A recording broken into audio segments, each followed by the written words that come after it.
오늘 요한복음 38번째 시간입니다. 새 시대 새 역사를 거부하는 자들입니다.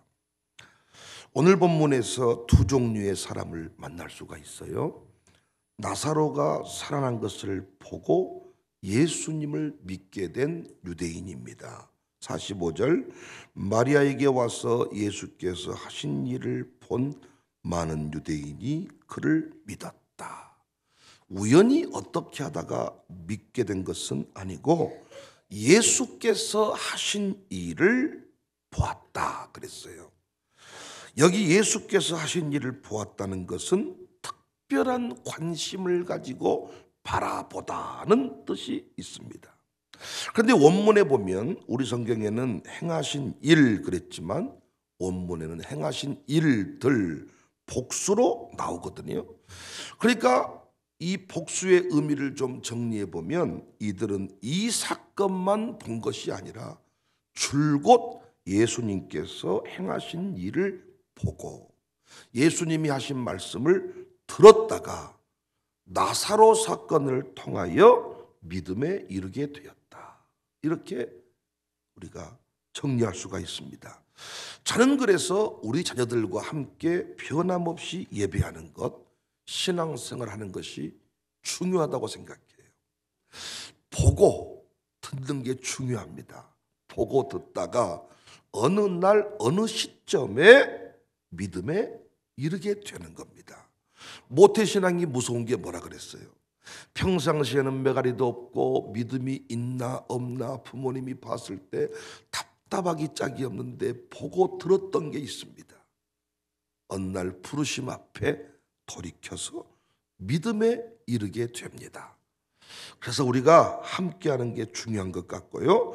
또한 교회에서 계속 좋은 기억을 새겨주는 것, 믿음의 역사를 보여주는 것, 적당한 교회가 아니라 믿음의 역사가 넘쳐나는 교회, 이걸 보여주는 게 중요하다 생각합니다.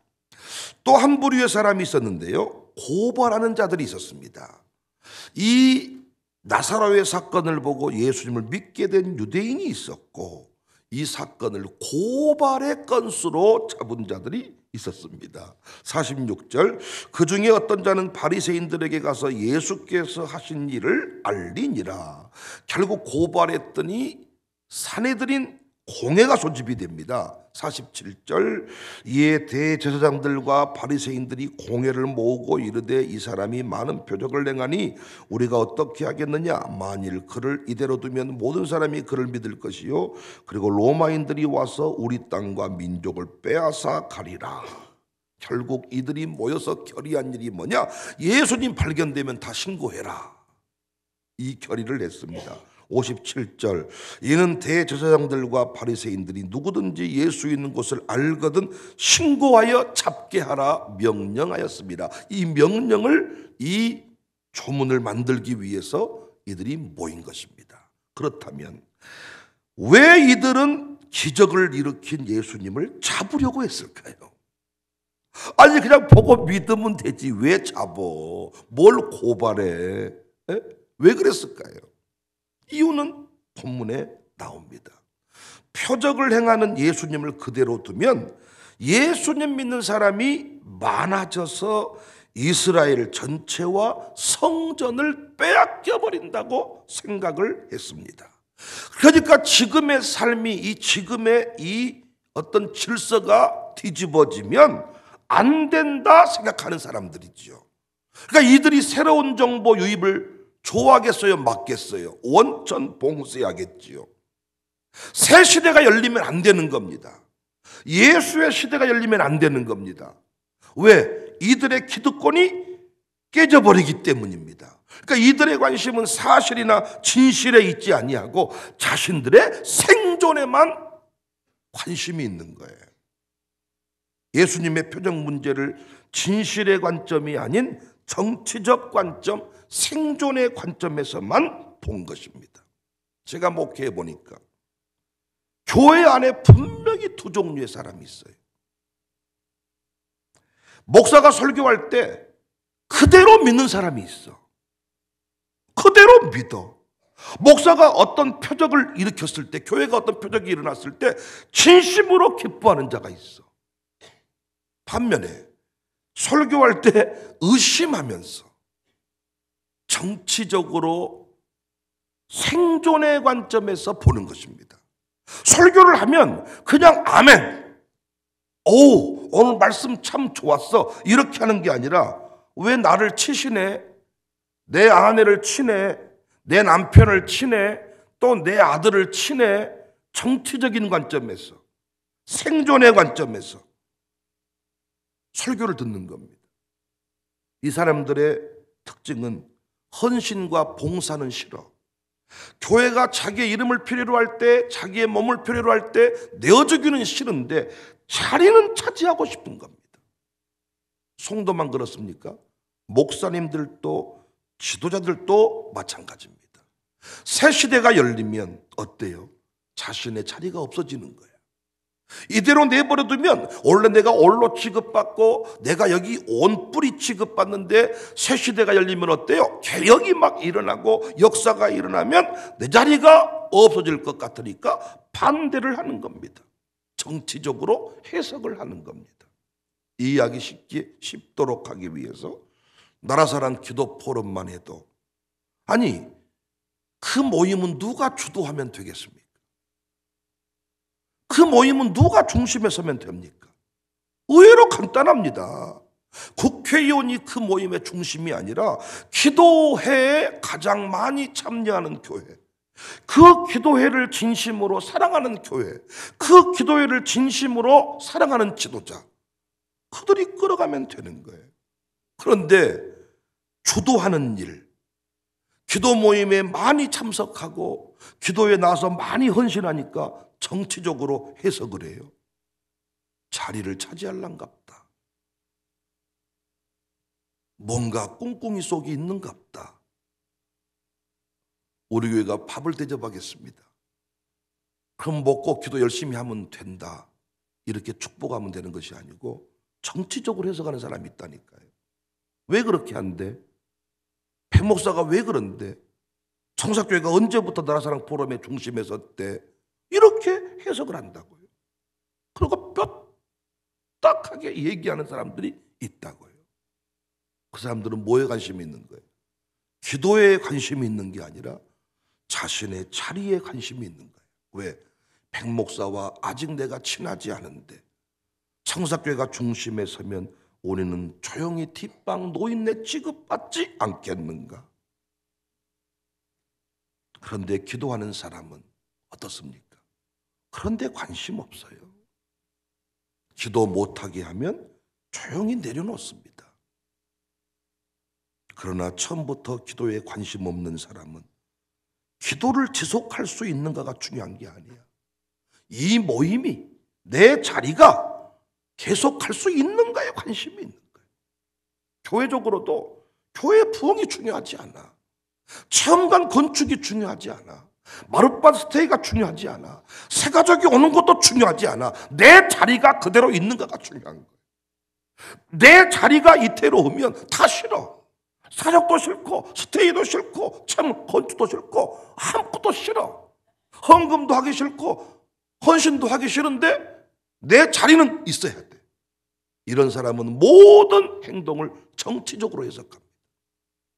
그리고 고발합니다. 내 생존에만 관심을 둡니다. 혹시 여러분 안에 이런 모습이 있나요? 제가 이렇게 말하니까 우리 교회 안에서 생각나는 사람이 몇 사람 있나요? 그가 누구든지 빨리 그 모습에서 돌이키셔야 돼. 어떻게 하면 됩니까? 헌신의 자리로, 충성의 자리로, 사명 감당의 자리로, 자리만 차지하지 말고 헌신의 자리로, 희생의 자리로 나아가시면 되는 것입니다.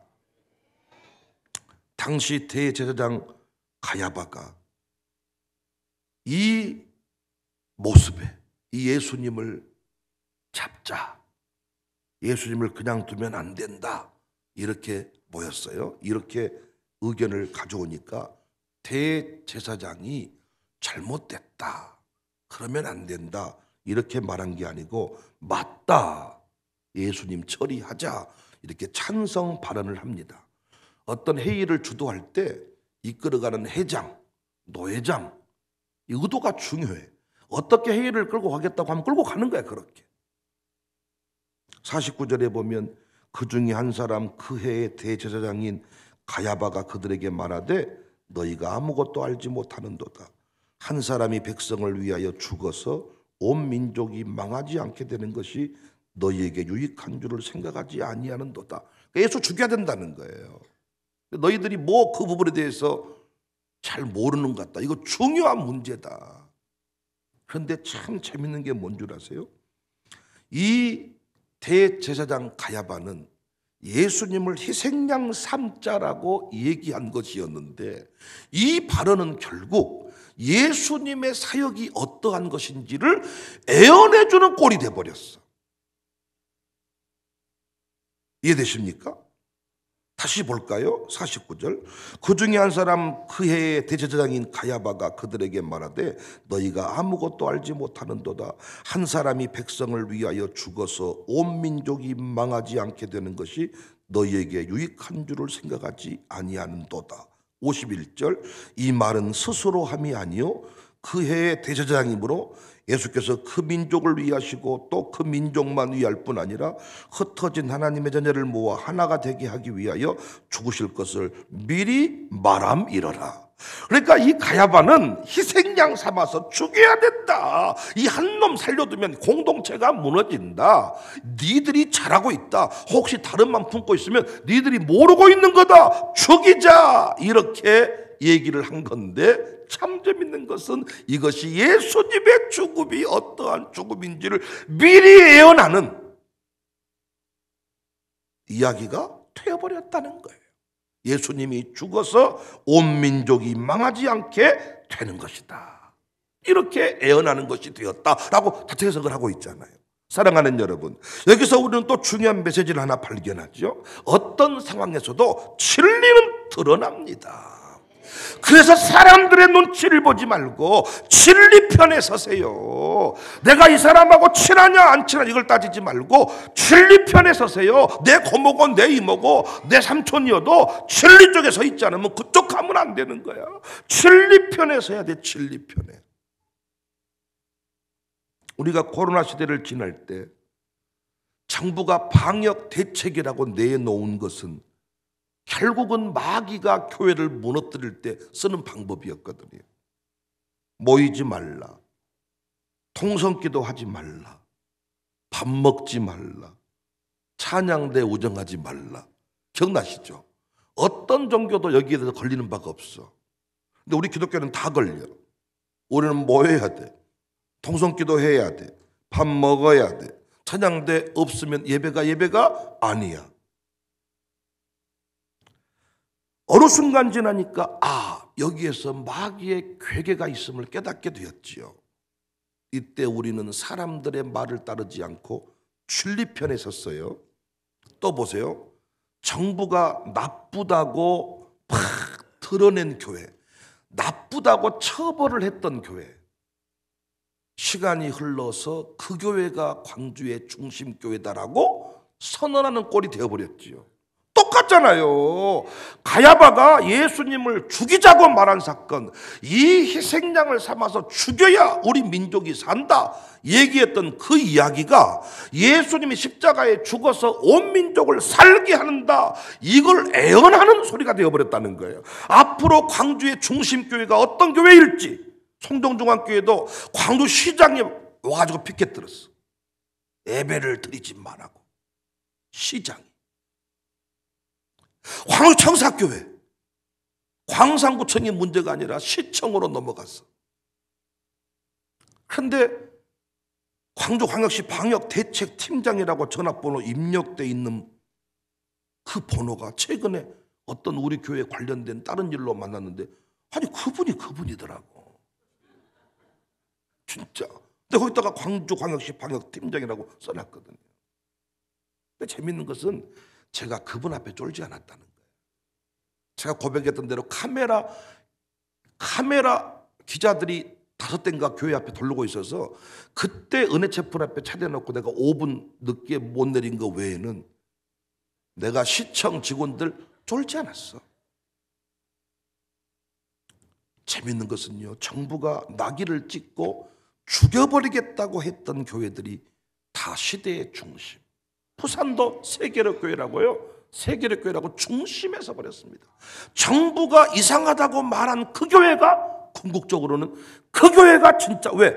나중에 보니까 아니 코로나 왔다고 문 닫아버리고 뭐 했다고 예배 안 드려버리고 이런 걸 보니까 무당이 봐도 이건 교회가 아니더라는 거예요.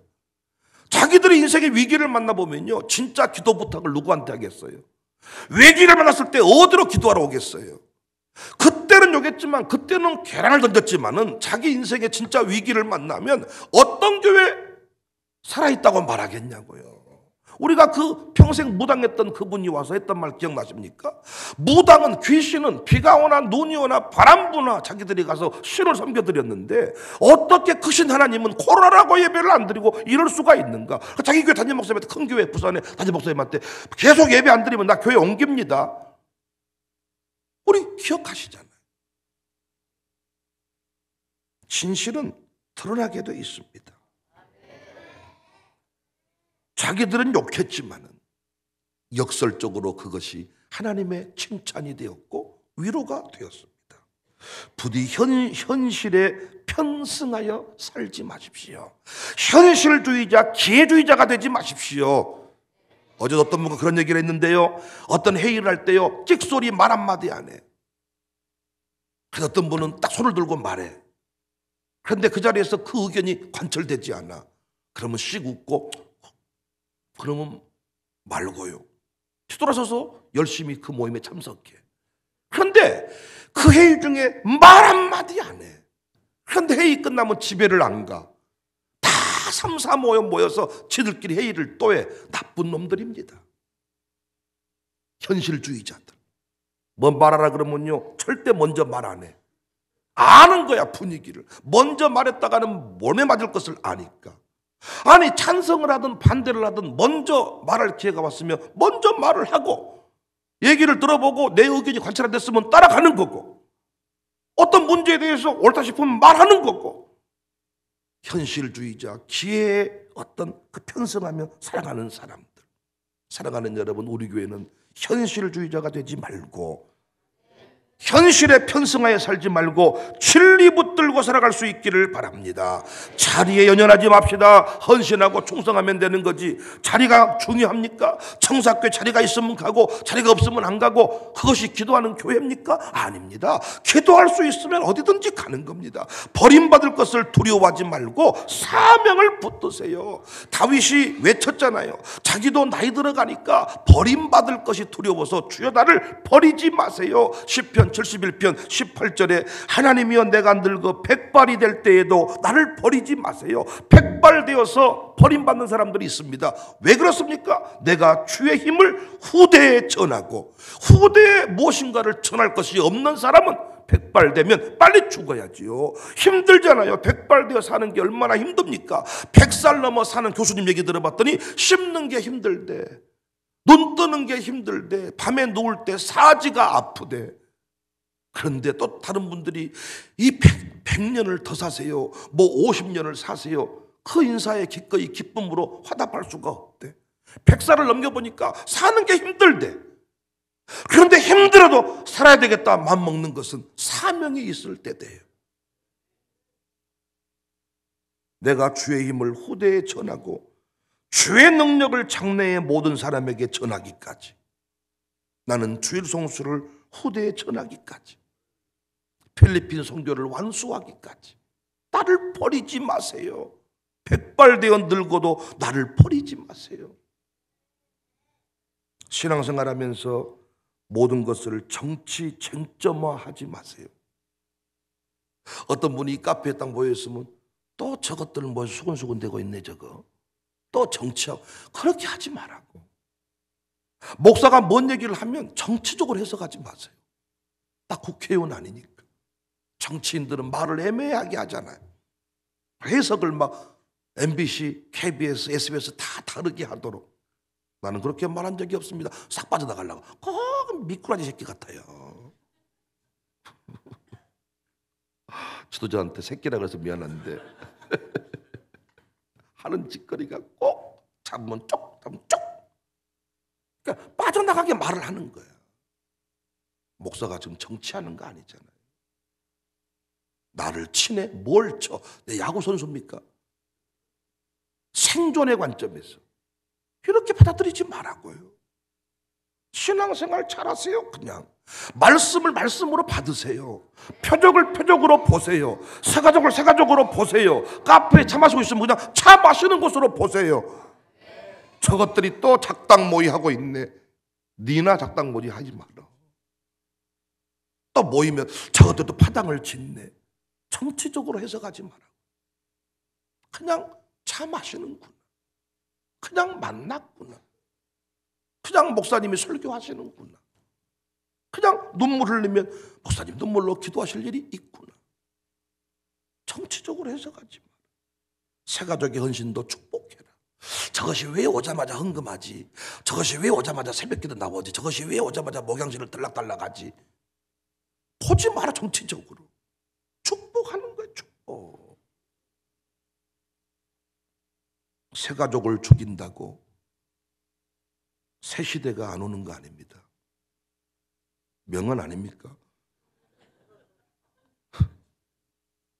청사교회를 죽인다고 광주에 부흥이 안 오는 거 아닙니다. 백목사를 죽인다고 광주에 기도의 불이 꺼지지 않습니다. 인정하고 축복하면 의인의 상을, 선지자의 상을 너에게도 준다. 부디 나이로 살지 말고 짬밥으로 살지 말고 텃세 부리지 말고 사명으로 사십시오. 오늘 교회가 뭔가 필요로 할 때 내놓으세요. 드리세요. 하세요. 그리고 중심에 서세요. 그거 하지 않아 놓고 못했더니 치네. 안 했더니 또 나를 때리네. 나는 가만히 있는데 목사님 나를 건드리네. 뭘 건드립니까? 제가 뭐 동네 껄렁빼입니까? 건드리고 치네라고 느끼는 것은 성령님이 터치한다는 거잖아요. 그러면 거기에 대해서 돌아볼 일을 생각해야지. 치네, 건드리네, 나를 참 힘들게 하네, 참 신앙생활이 어렵네. 결단 안 하니까 어려운 거죠. 나는 우리 교회가 새 시대, 새 역사를 거부하는 기득권 세력 되지 말고 우리가 가는 곳마다 새 역사가 열려지는 그런 은혜의 통로, 부흥의 통로가 될 수 있기를 주님의 이름으로 축복합니다.